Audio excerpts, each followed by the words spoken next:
If you think we're headed for a housing crash, remember these 3 numbers. Let's get into it.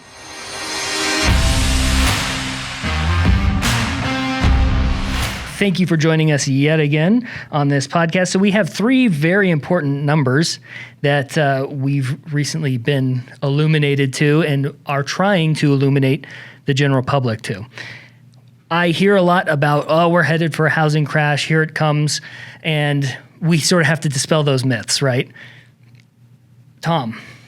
Yeah. Thank you for joining us. You're welcome, Joe. Glad to see you here. So what's the first number we need to sort of keep in mind? 41. 41 what? 41.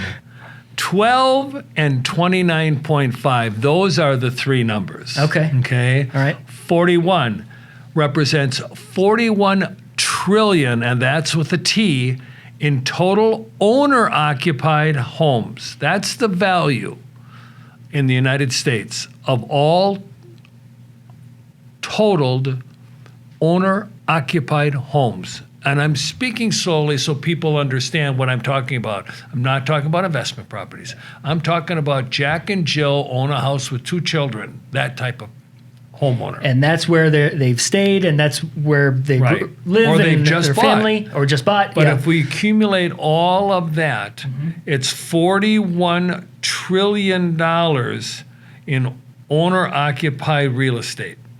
Quite a bit. Yeah. Now the 12. What's the 12? Yeah, I'm curious. The 12 is $12 trillion in total mortgage debt owed on those properties. Okay. So they own $41 trillion worth of value, but they only owe $12 trillion worth of mortgage or debt on it. So you can see there's a huge equity position there. And that's a combination of both equity growth through the housing market, which we had the huge boom in the past 2 years. Exactly. And the buying down of the principal balance when they purchased the home. Okay.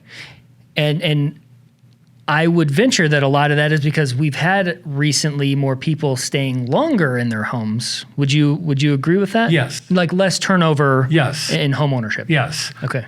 And what we also attribute a lot of that to is people did not use their home as an ATM machine and refi and pull money out, refi and pull money out. That's what they did in 2006, 7, and partially 8. Yeah. And that's why we had that crash, along with horrible lending standards. Sure. Okay. Sure, yeah. People who had no skin in the game could hand the keys and walk away, no harm, no foul, and now the bank has an asset that they do not want. Exactly.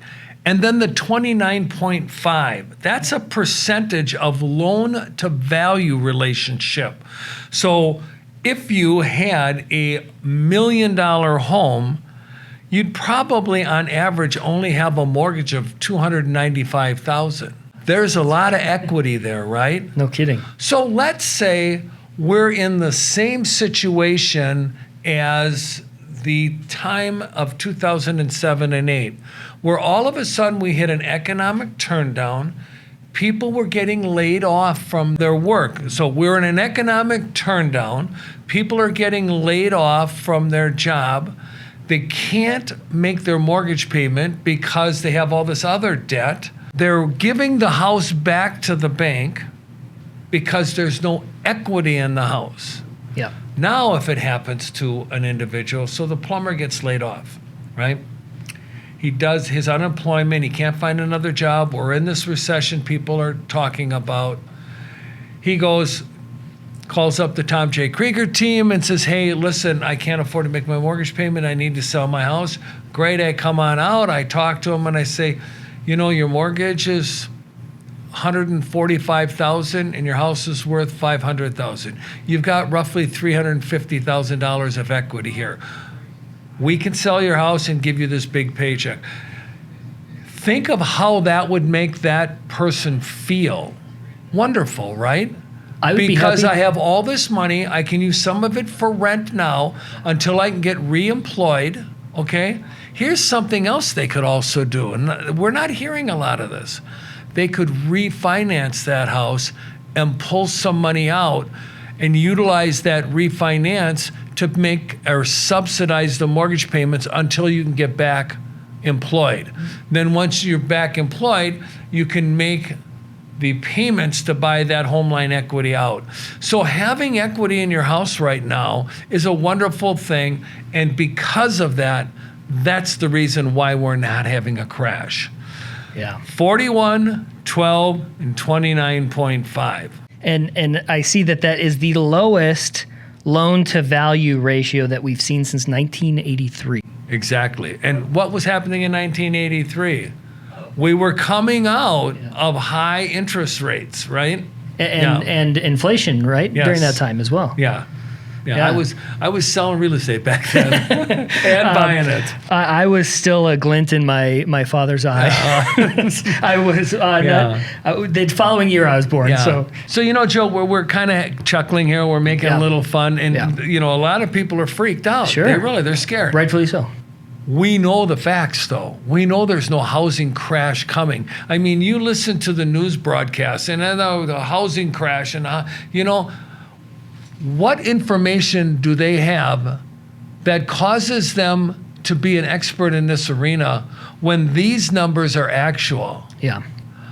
What they're doing is they're putting fear into the public so the public stays glued to the television program so they can say we have this many people watching our news broadcast, so Coca-Cola, we're charging you this amount of money to run a commercial.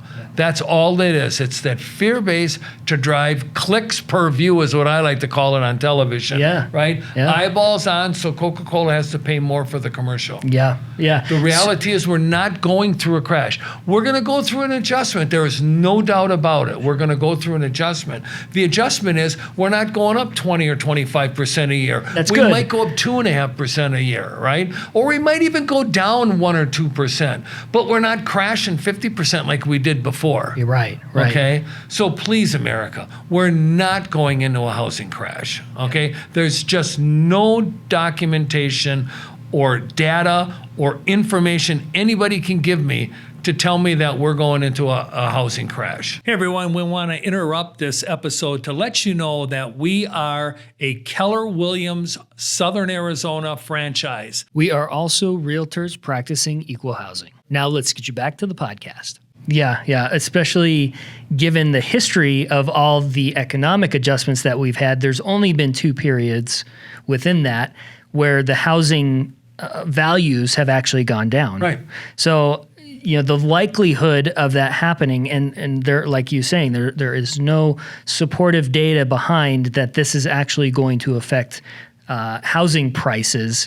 And in fact, there's only one out of all the major, out of Fannie Mae and Freddie Mac and NAR, there's only one who is saying that it's going to decrease. Yeah, Ivy this year. Zellman, 3.2 or 3.9%, something like that. But everybody else is above that. One of the things, Joe, that I think people need to understand is because there's so much equity in the house, and the fact that when we had a recession, I think it's the last 9 recessions we've had, only 2 of those recessions that home values dropped. And one of them was the 2008 and 2009, which were really caused based upon poor lending standards, right? Correct, yeah. So 1 out of 9, or let's say 1 out of 8, because that one in 2008 was an outlier. 1 out of 8, you're going to have values go down. And even then, they didn't go down that far, only like 5%. Right. Well, if you've got, let's say 70% equity, your house goes down 5%.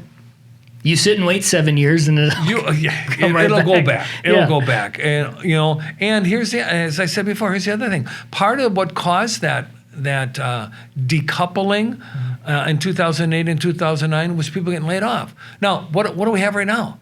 Not enough employees, right? We can't find people. Now, eventually, the Fed's going to raise the rates high enough to get people laid off, okay? Right. I don't believe there's any documentation that's going to be able to suggest to me that we're going to see a crash. We may see a readjustment, but not a crash. And quite honestly, don't we really need it? I mean, I'm a homeowner, and it's great to see houses go up 20%, right? Yeah. But the other fact is, people I want to serve, first-time home buyers, can't buy a house. They're suffering. Yeah. They're suffering. We need to now. slow the price increase in house up to let the first-time home buyers in. Yeah. Because we can't sell our house unless somebody's there to buy it. Right. And Right. and I do see a lot of myopathy among my generation and even Gen Xers. Yeah. Where they go, well, I'm just going to wait for the housing crash. Oh. That's probably one of the worst things you can do if you're ready to buy a home, because interest rates don't look like they're going to be dropping anytime soon. No. And the home values look like they're going to start plateauing a little bit rather than increasing 20% yet again. So even if you get into the market now, it's projected that you're still going to be gaining your equity position as you get further and further down your home ownership life. Do you know who's happy when they hear those Gen Xers saying, I'm going to wait till it crashes? The landlords. That is true. Because they'll still stay tenants for a long time. They're creating long-term tenants with that mindset. Yeah. And as we discussed in a previous podcast, rents between 15 and 20%, they're going to be going up year over year. And that doesn't go into your piggy bank, your equity piggy bank. No, it doesn't go into equity, but the landlord's happy. Yeah. No, that's a good point, right? And I wanted to read one other portion from Odetta Cushy, the Deputy Chief Economist of First American. Homeowners had an average of $320,000 in inflation-adjusted equity in their homes in Q2 of 2022, an all-time high. That's crazy. That's just craziness. Crazy. So even if that were cut in half, you would still have $160,000 in equity. Think position. about how long somebody has to work on average to make $320,000. 6 years? 7 years? Yeah. It's amazing. Think about now. Sure, it factors in high-priced homes, Sure. lower-priced homes, and that. But let's say it's half of that. It's $160,000. Let's just say that. That's a lot of earned income banked. Yeah. You're banking your money. Yeah. Think about the renter. Did they make $320,000 last quarter? Mm-hmm. No. But you know who did? Their landlord. Exactly right. Yeah. And- So guys, I'm speaking from the heart here. Home ownership is where you build your wealth. You can always refi, Yeah. You've seen this get for in lower rates. for over 40 years in your experience. Yeah. People grow their wealth, and I know you've talked passionately about Yep. previous clients that you've had who you've helped gain Yep. their wealth Yeah. through real estate. I have somebody right now that I'm working with. He's buying his third house in the last 2 years, and he says, and he actually does taxes for a living. He's a tax preparer. He goes, I'd buy him even if it was 10%, because I know in the long run, Yeah. it's going to pay me dividends. And the one thing I have, and because he's in his early 30s, I have time. Yeah. I can wait. Time cures all evils Yeah. when it comes to real estate. That's great stuff. Thank you, Tom. You're welcome. Thank you for bringing all this knowledge. 41, 12, 29 and a half. And a half. Don't forget The half. Thanks again, Tom. We will see you guys on the next podcast. Please stick around. More great, valuable information on the housing market, how you can become a homeowner and get away from renting or potentially move up and sell your house. So if you have any questions, reach us down in the show notes. We will have all of our information down there for you. We will also have some of these articles linked for you as well down in the show notes. So please feel free to go check those out, and we'll see you then. Thank you for listening and watching the Nitty Gritty of Real Estate podcast here with the Tom J. Krieger team of Keller Williams, Southern Arizona. If you are interested in buying a home, selling a home, or even investing in real estate, we have 5,000 agents across the country that we can connect you to. If you need any free resources, feel free to check out our website at www.thetjkteam.com. We hope you have a great day.